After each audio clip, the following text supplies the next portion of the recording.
Hello guys, welcome or welcome back to the channel. My name is Claire and this is Polly Put the Petal On, and today's video is a little bit of a tutorial for the DECOMESH autumn wreath that I have just made. I'm really happy with it guys, I really am.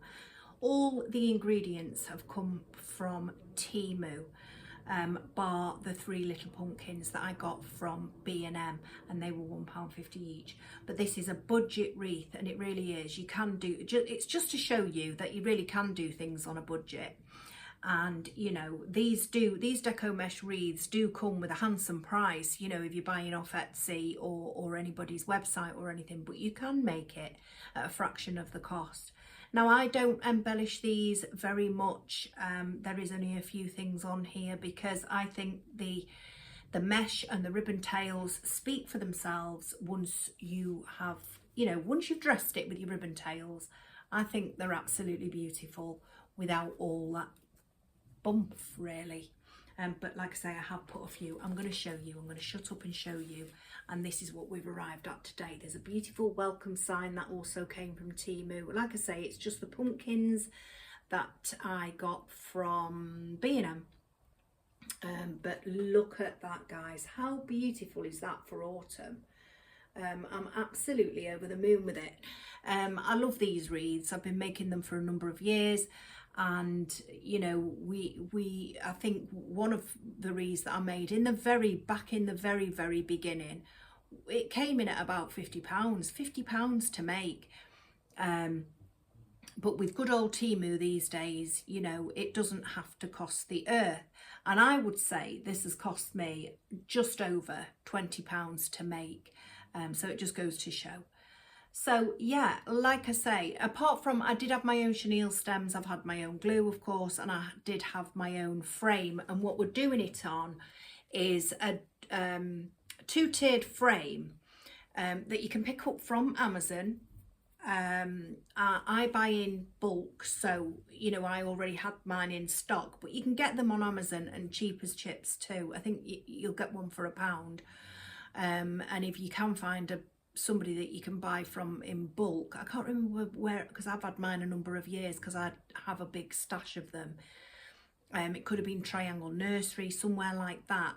And it's definitely what you need is the two tier. So your top tier is almost like an inner ring, and I should have brought one in to show you, shouldn't I? It's almost like an inner ring. And it's up a step like that, about an inch. There's about an inch or so between the two rings. But you'll see this. Now I have got a video on how to make these wreath forms up, to change it from your ring to your wreath form with your chenille stems. And this is a 14-inch wreath ring, and there are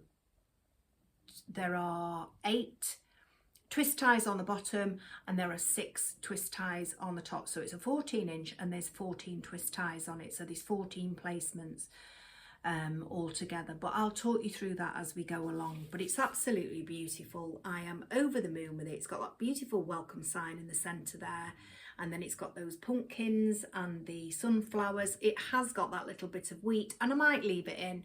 I have adjusted it slightly from when I made it up initially, because I did have more wheat in it and I didn't like it, so I took it out. But there's wheat on the sign, and that's why I wanted to incorporate a little bit. But yeah, it's cheap and it's extremely cheerful, guys, and I hope you agree with that. So let's get on, and then I'll see you back here towards the end. Well, it will be the end, so I'll see you back here after you've watched that video and I try to talk you through. But I will be listing some videos down in the description box of how to make your own wreath form up, all that. Any other of these wreaths I will link in the description box below as I can. So yeah, let's get to it. Okay guys, let's start off with this work wreath form, and I've made this up myself with chenille stems and zip ties. And what you want to do is you want a chenille stem, fold it in half, and this is going to be your twist tie, and you just lay it onto your wreath ring and secure it with a zip tie. And this is me just tidying up those ends of those zip ties there now, and just to keep it all nice, neat and tidy. And then that's me showing you some pieces of DECOMESH that I've cut to 20-inch pieces, and I used a rotary cutter. You don't need that, just use your scissors. And there's my ribbon tails all cut, 2 types of ribbon, and yeah, I've done those at 12 inches and I've just dovetailed the ends. But right now let's get this first mesh down, and that's off using a full roll. I'm turning the ends in because this is what's going to create your poofs. If they're turned out, then you're going to have an inside out poof, and you don't want that. And you're going to lay your first piece down. Now what's going to happen here is you're going to open a twist tie, but you're not going to place your mesh into that twist tie. What you're going to do is you're going to zip tie the first piece very close to the first chenille stem twist tie, and then you're going to go right through that, skip it to the next one, and all will become clear as the further we go on. I'll explain it to you the further we go on, but you want to avoid that very first twist tie that you've made with your chenille stem, and literally to secure that first piece, just do it with a zip tie.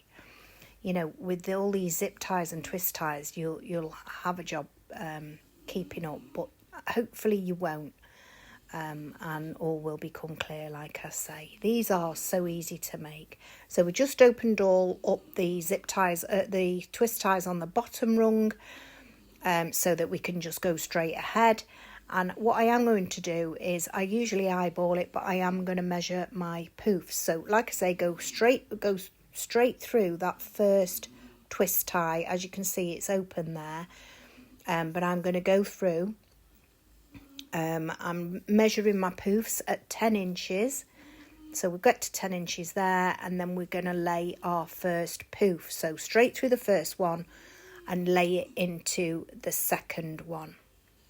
And don't forget, you secured it at the beginning with your zip tie, and that's what's making it secure to the wreath form.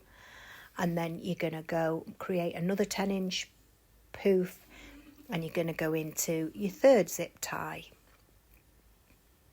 And don't forget to keep those ends of the edges of the mesh tucked in, because when it comes to you puffing out your mesh, your mesh will poof out rather than poof in.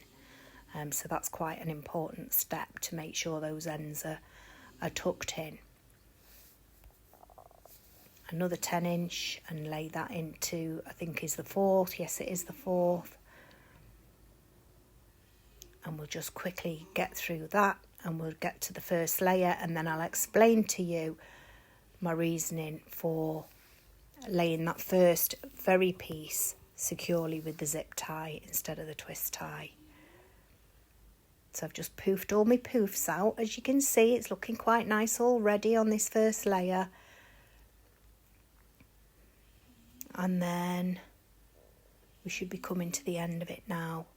Yeah, there we are. And so you can see now, so we've got that zip tie, that twist tie there, and we're going to place our last piece, our last poof into there before we transition to the top rung. So it's just another 10-inch poof. Lay it into that first twist tie that we went through at the beginning.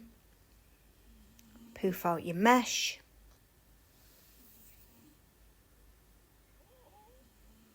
And then we're going to transition to the top. We've just secured that in there now.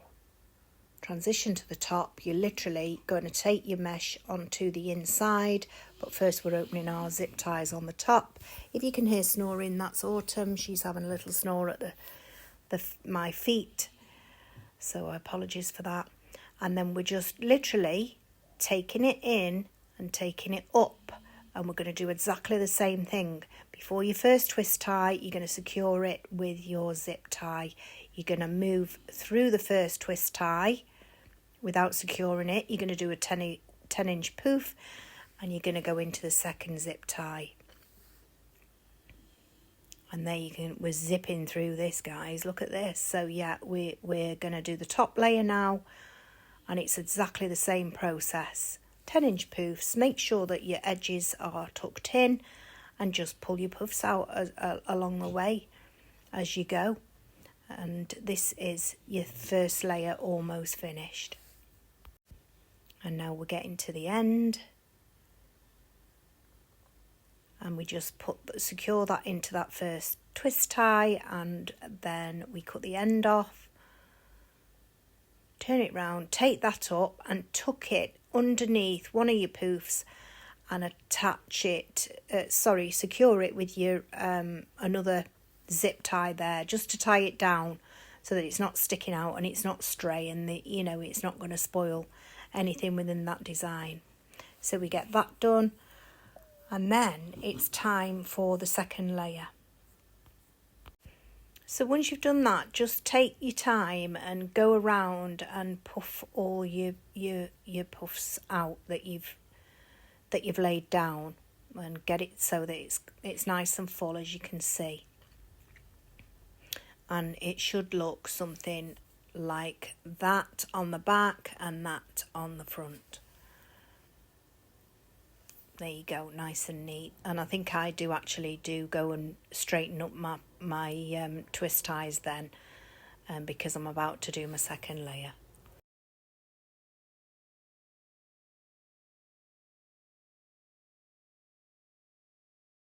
So my second layer is going to be using these 20-inch pieces that I cut previously, and I'm going to be doing cruffles with these, which is a cruffle is a cross between a curl and a ruffle. In fact, it's a mixture of both.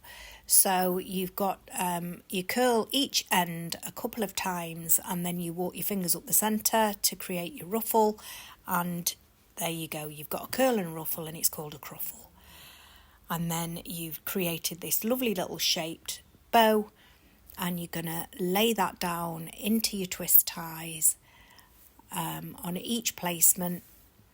Now you can do this with loads of different coloured mesh if you like. You could have your base could be one colour, your cruffles or ruffles or curls or whatever method you choose. They could be different colours of mesh. But obviously I'm just doing this because this is for autumn.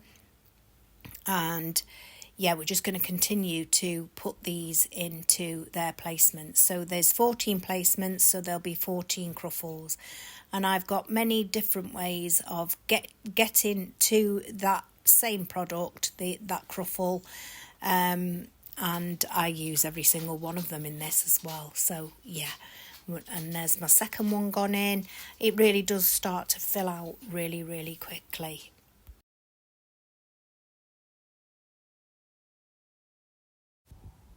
So we'll just carry on in quick speed, and you'll soon see how full and actually how even bouncy this gets from that wire frame with those chenille stems on into what's going to be absolutely beautiful.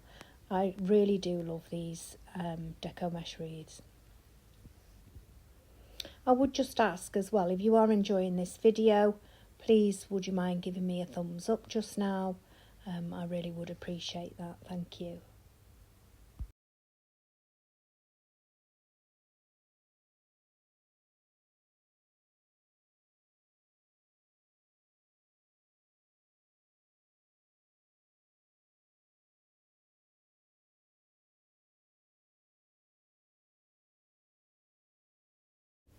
Nearly at the end now. And as you can see, look at that. It's absolutely beautiful. And that's without the ribbon tails. But that's what's coming next. We're going to add the ribbon tails. I'm just straightening up my twist ties again, because you do go in there quite a few times into those placements. I'm fluffing up my DECOMESH and making sure it looks lovely. And then I've got my ribbon tails there and there next. So I think what I do is I lay one on top of the other, and I'm going to alternate them. So I'm going chocolate brown onto the stripe. So I get them on top of each other, kind of like without folding. I fold in half to get to the centre, make a pinch in the centre, and then I place that into any one of those placements, any one of those twist ties. You place it down, you twist the chenille stem to make sure it's nice and secure. And if you want to, you can cut those off now, unless you're going to go in again, or you can fold them in on themselves. I do a bit of both. It just depends. And then you spread your tails out just like that. And then no sooner you put your first ribbon tails down, you're moving on to your second tier of ribbon tails at the top. And I'm so in love with this wreath, I really am. I'm still looking at it now because it's just perched on my settee. It's waiting for Storm Amy to leave us, and then I'll put it on the door, so I know that it's not going to blow away in the wind. But yeah, absolutely beautiful these are. And so we've got to the point now that we're coming to the end with the ribbon tails, and then we will be moving on to the sign. And while my glue gun's heating up, I'm just going to take care of those chenille stems there. And like I say, I do trim some and I do fold some in. It depends on the situation of each placement and what's easier and what would look better, to be honest. So we're just going to tidy that up, and then we're going to secure the sign into the centre of the wreath. And I do that with some glue. And then it's time to embellish, so I'll get those stuck onto the wreath, and I'll see you back at the table. So that's that, guys. That's how we arrived at that, and they are pretty simple to make. They are time consuming, granted, they really are, and you can decorate these in whichever way you want. I am definitely going to be doing something like this for Christmas also. I will either do one for the front door or somewhere within the house maybe, because I've got the little bug for it again now. I used to make these all the time and then I stopped making them, but I might do. I've got some lovely burgundy DECOMESH that I've had for a number of years actually in the petal shed, so I might do a burgundy and gold one for Christmas. But I'm torn because I've got some teardrop swags, some beautiful teardrop swags that I might do a teardrop swag also. But yeah, I love being able to create things like this, I really do. And you know, there's the possibilities are endless with them, and you can have them for almost, I would say, almost any occasion too. You know, we've got autumn, we've got Christmas. They don't just have to be for that spring and summer. You know, you could create these for weddings, you know, any occasion really, any welcome signs for the entrance of a wedding, or you could even have them flat like that, and have a hurricane candle holder in the center. And I say that because you wouldn't want a naked flame near the mesh. But the possibilities with these are endless, they really are. I absolutely love them, and it's been a pleasure, really has been a pleasure to make and create this. I think it's going to look fabulous on my door, and I know that it's got lots of curb appeal, and I know for a fact that I will be getting lots of smiles, and probably, you know, people will be asking me, because when I first started making them, you know, I used to make quite a lot for friends and family, because they'd see mine and they'd say, oh, can you do me one of those? And I'll tell you what these are really nice with as well, guys.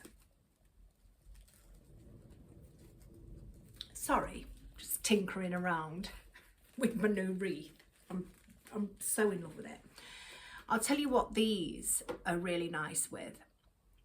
You know, the door bows, you know, if you get a nice, you know, when the door bow goes over, so the material goes over that way and then over that way, and then, you know, the people put a bow in the center. Skip the bow, so put your material lengthways and widthways, and then those are perfect for sitting in the center.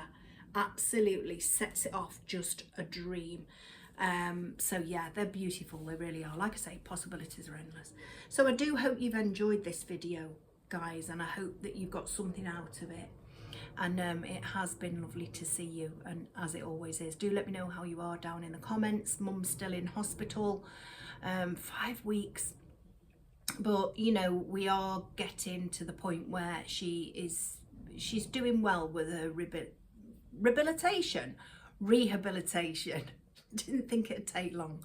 Rehabilitation. And yeah, what I was going to say to you guys as well was, on this video I was going to show you my autumn decor, just my bits and pieces that I'd put out. Obviously I've got this, but I've got a beautiful autumn centerpiece that I'll show you.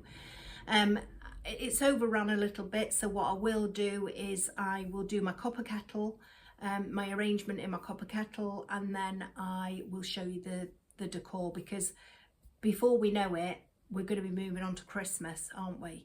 And I have got a couple of hauls that will be coming up. I think I've got a couple coming up as well, and that's almost like immediate. So I'll be doing the copper kettle next, and I'll show you my autumn bits and pieces, because I really am happy with my centerpiece, my table centerpiece that's just there now. I'm going to have to pull it all back now. I can take my mat off the table and stuff. You don't, just before we go, you don't have to have all these tools. You know, I used, to cut my mesh, I used my rotary cutter. You don't have to have that. You can just use your scissors. And you know, you don't have to have all the fancy schmancy stuff. And so long as you enjoy what you're doing, then that's all there is to it, isn't there? And I've thoroughly enjoyed making this. So that's it for now, guys. I've been Claire, this has been Polly Put the Petal On, and you have been absolutely fabulous as always. Thank you for watching, take care, and I'll see you all very, very soon. And it will be within the next few days. Take care, bye.